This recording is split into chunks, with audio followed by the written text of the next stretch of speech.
Hey, how's it going, YouTube? How y'all doing today? Man, I just got finished working on this backfield. It's supposed to rain. It says there's a 100% chance of it raining at noon today. So I really got this done. I crossed that finish line by the skin of my teeth this time. Oh man, all right, yeah, but I did get it done. I got it done, and it's gonna be pretty good. I got some seed left in my seed drill, so that any spot that I missed, I'll just go over it again real quick. But in terms of I would say I got about I still gotta put fertilizer on it, but you know, the important stuff I got it finished. You know, I gotta go to work here in a minute. But man, this sorghum Sudan grass, look at these animals. This sorghum Sudan grass, okay, this sorghum Sudan grass, what I found about it is that it really packs on the pounds on these cattle. These cattle right now, they're only getting, so I cut their grain in half. Their grain, I was giving them 7 pounds a day, and I cut that down to 3.5 pounds a day per animal. And so I cut their grain in half, and they are still packing on the pounds. I mean, look at these animals. They look good. These animals are packing on the pounds. The sorghum Sudan grass, it really puts the weight on these animals. That's one thing I found. Even the small animals, they are really packing on the pounds with the sorghum Sudan grass. But the thing about this sorghum Sudan grass that I found is that these animals they stomp on a lot of it. They end up stomping a lot of the field to the ground. And this sorghum Sudan grass, one thing I found out about it is that once the animals eat it, it's not very good at growing back. So I have to pull the cattle off of it. For it to grow back, I need to pull the cattle off of it. This ryegrass that was back here, it was real good at grazing pressure. So if the animals stomped on it, it didn't really matter. If the animals were eating it, it would grow back. It didn't really matter. But the sorghum Sudan grass, if the animals are eating it, it doesn't grow back very good. And the animals, when they step on it, it really damages the grass. And so, yep, I got Pro Millet seed left in my grain drill, and I did get this backfield drilled this morning. And yep, I got it scraped with the sweep plow yesterday. And well, okay, one more thing that I figured out is that if I was going to plow this all over again, like if I went back in time and I were going to do this all over again, I would have plowed this field when I realized that my grass, so there was a point in time where I was standing out here and I was like, man, here in about 25% of my grass is dead. And that it's starting to go to seed. At that point, I should have plowed it, because, you know, I was saying then that in about 2 weeks, about 90% of my grass is going to be dead. And 90% of my grass is now dead. And so when the grass is about 25% dead, I should just go ahead and just plow it under. And I should also plow it with the mold board. I should just go ahead and plow it with the mold board. One of my big reasons for not plowing it with the mold board was because if I plowed it with the mold board and I had these big old clods of soil everywhere, I was worried that my animals were going to trip. I was going to have an animal break a leg. I have had an animal fatally damage their legs one time.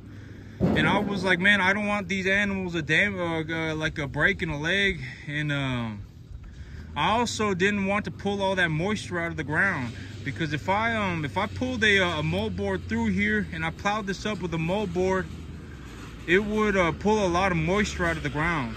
And so that was my second big reason for running a sweep plow over it. And my sweep plow, the thing about the sweep plow is that it ain't very good in terms of primary tillage. Like if I have a raw field like this, if I have a field of just grass like this, it is better for me to either just glyphosate it, like herbicide it, or plow it. If I wanted to plow it, I should plow it with the mold board. And here pretty soon, by the end of this month, I'll have a cross fence put up behind that pond. And so if I have that cross fence put up behind the pond, I'll actually be able to glyphosate that back field without having to worry about these cattle being able to walk onto that field. Because my big reason for not glyphosating the field this time was because I didn't want the cattle walking around on a bunch of glyphosated grass, because they would eat it. And so that was my big reason for not glyphosating it. And Yep. And so I decided to run the sweep plow over it. But next time in the future, I'm not gonna sweep plow a field like this anymore. I would rather mold board it. If I was going to plow it, I would plow it with the mold board. Or if I was going, or in all honesty, the most cost-effective way to plow this field or to get this field prepped is to just spray glyphosate on it. Realistically, glyphosate is the easiest way to just get the field ready, because glyphosate, you know, if I was going to spray 1 acre of glyphosate to spray it, it costs about $12. And so, you know, it would cost me maybe about $10 of diesel and about $60 of herbicide, and I could spray the entire back 5 acres within about 2 hours. And so I wouldn't go and run a plow over it. I had to run a plow over it all day. I had to run a plow over it for like 2 days straight. And I still didn't do that, didn't do phenomenally well back there. But I was looking at the grass as I was going over it. And the grass, it is, it's real. I mean, about 90% of it's dead, but I got a lot of weeds out there. I saw a lot of mare's tail out there that's coming in right now.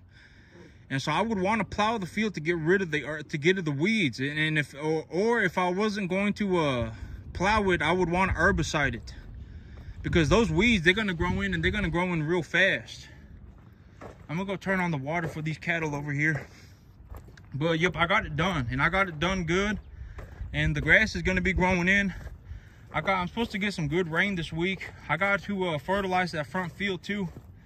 I got to go get this front field fertilized right here, and then I got to yep. And I'm debating if I want to. Actually, you know what I'll probably end up doing with this backfield is, because that mare's tail is coming in so thick right now, is that when the pearl millet starts coming in, I'll just spray the field with 2,4-D. I'll just drive oh, it looked like they were starting to drink the water, so I wanted to turn it on for them while they were drinking it, so that they could just keep getting water. But yep, I'll probably end up spraying that backfield with 2,4-D. Yesterday, I also spoke to my accountant. I got everything. He filed me for a tax. What is it called? Extension. Because there were a lot of things that I had going on that I had to get filed for, because I got this business here too. And so I talked to my CPA yesterday, and yep, he told me that I did my taxes turned out real good this year, and I'm getting a tax return of about $4,000, about $4,100. But he's charging me $400 as his fee, because I mean, people got to get paid, right? And so I got about $3,700, $3,500, $3,700 coming in here in about a week. And so how my taxes worked out, you know, after all this, you know, like after me feeding the cattle and everything, I only spend about $2,000 in terms of feeding these animals. Because, okay, here's my thing. Here's how it worked out on my taxes. Is that my CPA told me that livestock cattle, if I have an LLC, that like if I have a farm and it's an LLC, my cattle, I can either have them written on my taxes as inventory, or I can depreciate them over a longer period of time. And he told me if I was going to look for tax deductions in the future, that I should depreciate my animals.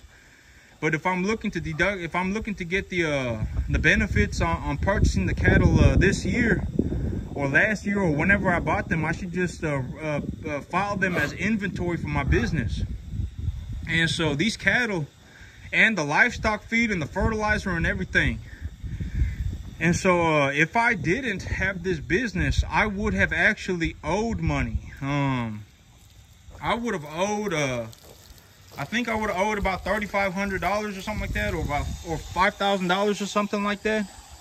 So instead of me owing $5,000, I actually got a refund of about $4,000, about $4,100. And so, you know, like these cattle, I actually don't need to make money on cattle to make money on a farm business. Because that's how it turned out. After I did everything, you know, but because I got my tax benefits, and then when I include the property tax benefits, you know, after I've done everything, you know, I fed these animals 2 square meals a day. I planted them grass, everything. I haven't sold a single animal, and just in tax benefits, I've actually netted a profit of about 500 bucks, which ain't much. But in all honesty, you know, if I didn't have those tax benefits, I would have lost thousands of dollars. So I mean, you know, these animals, you know, it is in my best interest to have these animals. These animals, they give me huge tax benefits. And so, yep, these animals, they yep, I went from owing about $3,500 to $5,000 to getting a refund of about $4,100. So I actually netted it's actually a net difference of about $10,000. And so I mean, it's a good chunk of money.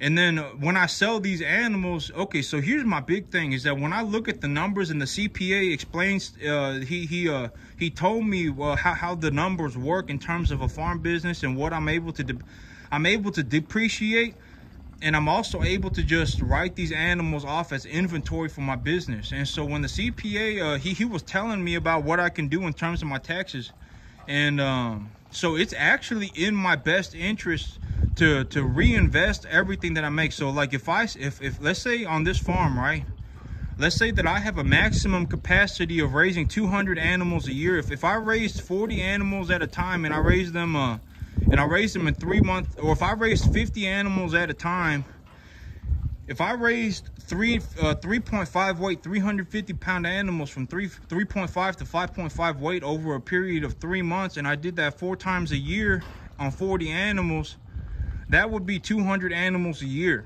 And if I raise 200 animals a year and I net a profit of about $5,000 per group of animals, that's $20,000 a year. I throw my tax benefits on top of that, that's about $30,000 a year that I'm making on this farm. And $30,000 a year, $2,500 a month is how much money I need to buy 100 acres. And so, you know, it's actually in my best interest to reinvest everything that I make on this farm, as well as take a loan from outside sources to pay for these, to invest into these animals, because if I don't use it, I lose it to taxes. It ain't like, oh my God, I didn't spend the money and now I get to keep it. If I don't spend the money, if I don't invest the money, I have to pay taxes. And I'm not talking about like 4 or 5, I'm talking about like $10,000.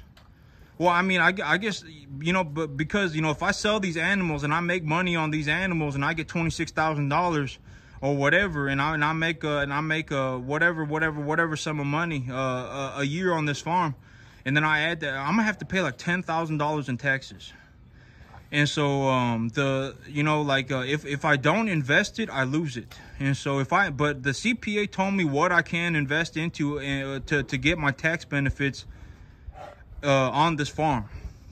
And so my big idea right now is that I'm going to reinvest everything that I earn, and I'm also going to have to take a loan from a bank. So I'm going to go into a different bank. If my bank won't give me a 0% interest loan, I'm going to go to a different bank and ask for a 0% interest loan, because a 0% interest loan for $50,000 is like nothing. $50,000 is absolutely just I mean, when in terms of going to a bank and getting money, $50,000 is nothing. Like, I can walk into $50,000, I can get a $50,000 loan like any day of the week. I guarantee it. I mean, I would be willing to bet $1 million with anybody.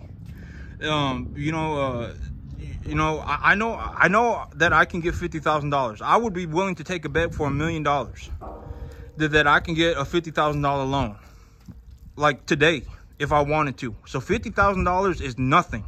0% interest on $50,000 is nothing. I can go and get that today if I felt like it. And so, you know, if I go and get 50, but my big problem that I run into in these finances is that if I have to reinvest the money that I make on these cattle, as well as invest outside money, I end up having way too much capital. My capital goes absolutely vertical. and I have to invest a large sum of money, or I have to pay a large sum of taxes. Those are literally my two options. And so I just got to figure it out, and I got to go for it. Yeah, because you know, like well, I mean, you know, when I think about it, when my CPA called me yesterday and told me about everything that was happening, and it's like, man, after all of that, after everything, if I just make $1,500 on these animals, I've actually I've already made money on these animals just because of my tax benefits. I haven't even done anything, and I've already made money on these animals because of my tax benefits. And if I make money on top, if I make money on these animals on top of my tax benefits, it turns into a large sum of money, like a very large sum of money. Like here in about 2 months, I'm probably gonna have, you know, because of all my taxes getting here, and me taking these animals to market, it's gonna be thousands of dollars. And you know, my big idea with the money right now is that I'm gonna pay back my debt, and I'm going to pay off my truck. That's my big thing. I'm going to pay off my truck, and I'm going to pay off my debt. And then I'm going to go to a different bank when my debt has been repaid and my credit score is high to get a loan for more money. Because I have to get a loan for more money from a different bank to invest into this business, or I'm going to pay a lot of taxes. And if I also have to reinvest the earnings that I make on this business, it becomes almost impossible for me to spend, for me to invest the amount of money that, you know, I may actually have to go and buy myself a new truck. If I want to reinvest the amount of capital that I'm going to be making on this farm, as well as the amount of capital that I'm obtaining from my tax benefits, it will be a ridiculous amount of money. It will be like over 100 grand. And so, you know, I may actually have to go and buy myself a new truck. I'm actually thinking about it. I may actually have to go and get myself a 250, because if not, I'll owe like 15 grand in taxes. And I'd rather just spend if I throw 15 grand on top of my truck, I can go and get a 250 today. And so I would rather spend the 15 grand buying a 250 than paying taxes. But yeah, there's a lot going on. Yeah, but that's it for me today, YouTube. Y'all have a good one.